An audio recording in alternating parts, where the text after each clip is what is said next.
A real transport collapse is brewing at the border between Kazakhstan and Russia. Kazakhstan has blocked Chinese transit exports to Russia, meticulously checking all vehicles. Thousands of trucks carrying Chinese goods have now been stuck in traffic jams for weeks, and the situation is only getting worse. According to Kommersant, the problem is particularly acute for dual-use cargo and sanctioned items, electronics, microchips, drones, and their components. Such trucks are inspected in almost 99% of cases.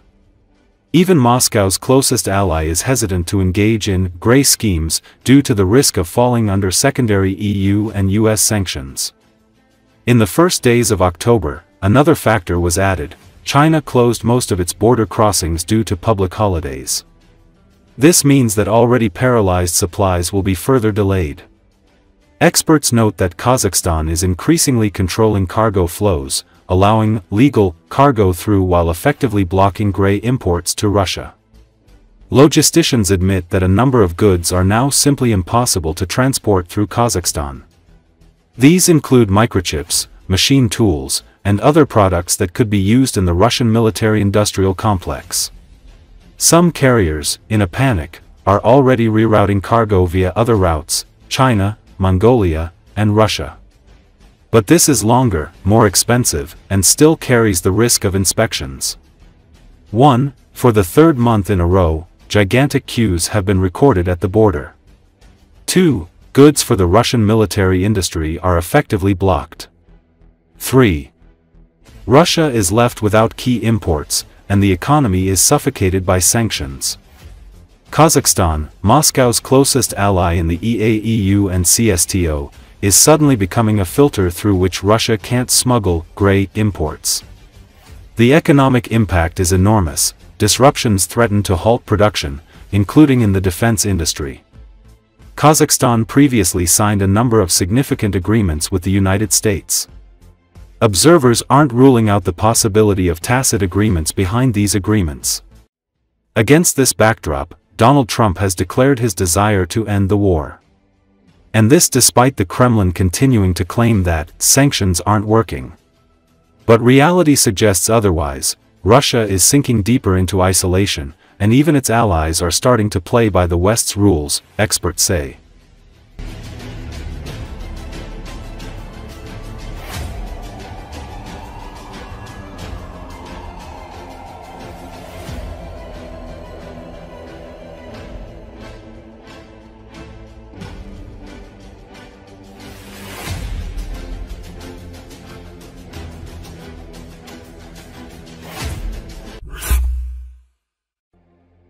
French President Emmanuel Macron warned on Thursday that Europe was facing a permanent confrontation with Russia, highlighting hybrid threats ranging from drones and cyber attacks to disinformation campaigns and provocations on European soil.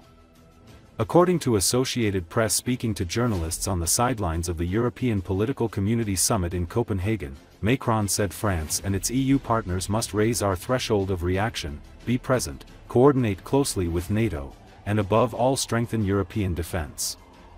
In order to achieve peace, because that is our objective, we want to increase pressure on Russia to convince it to return to the negotiating table, Macron said.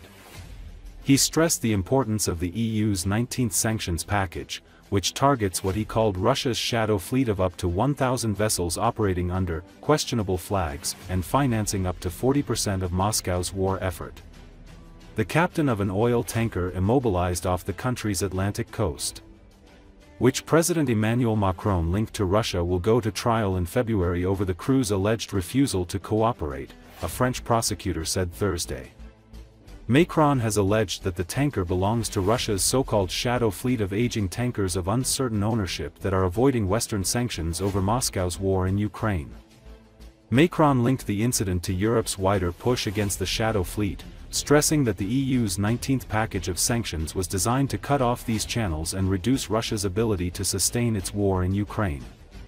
He also expressed solidarity with the UK after the Manchester terrorist attack, calling it a reminder that Europe remained a target of terrorist madness and anti-Semitism. Once again, I want to reaffirm the full support of the French people and of France for the British people, Macron said. He said he had conveyed France's solidarity to UK Prime Minister Keir Starmer, to the people of Britain, and to Jewish communities in the UK and across Europe.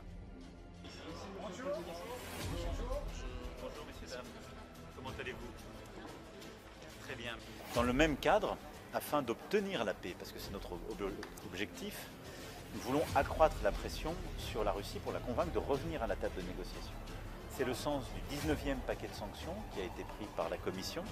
C'est le sens aussi d'une étape supplémentaire que nous franchissons dans la lutte contre la flotte fantôme. Il y a environ 800 à 1000 bateaux qui opèrent dans le cadre de cette flotte fantôme, sous pavillon souvent approximatif, dirais-je, et qui contribuent à l'effort de guerre russe puisqu'ils financent 35 à 40% de l'effort de guerre de la Russie. Et donc on a pris ces dernières années beaucoup de mesures contre cette flotte fantôme, des sanctions. On dit qu'il y avait des soupçons et il y a donc eu une action de notre marine. Celle-ci a fait face à des comportements inappropriés et extrêmement agressifs à l'égard de notre frégate et des hélicoptères qui avaient été déployés et qui ont justifié ensuite l'ouverture d'une enquête et donc d'une action judiciaire.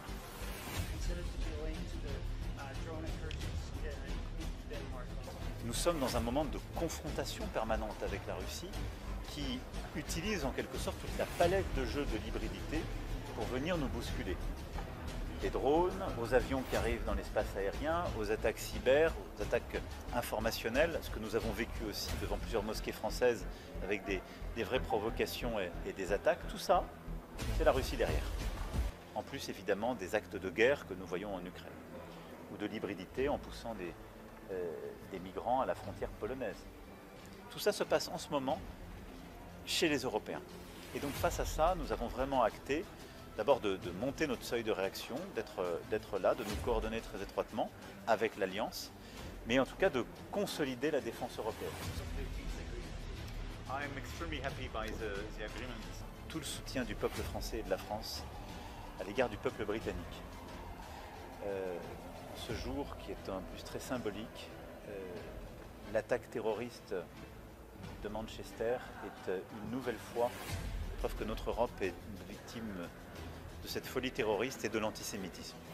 Et je veux redire vraiment au Premier ministre Starmer, au peuple britannique, tout notre soutien, redire aussi à la communauté juive en Grande-Bretagne, mais partout en Europe, l'engagement de tous les dirigeants européens dans cette lutte contre tous les actes antisémites, évidemment les attaques terroristes, mais ces actes quels qu'ils soient.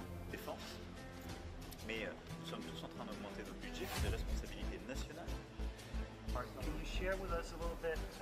I'm very cautious because our services and our justice are still working, but obviously as soon as we will be perfectly sure about the nature of the information, we will be follow up, and our Danish friends and your Prime Minister and your services will be the first one to be informed. I don't exclude it at all, but I cannot here attribute very clearly and establish a clear link between these two phenomena. But I want to reiterate my full support after this drones attacks and this destabilization, and I think we are all in total solidarity, and this is why, by the way, we cooperate for the security of the summit.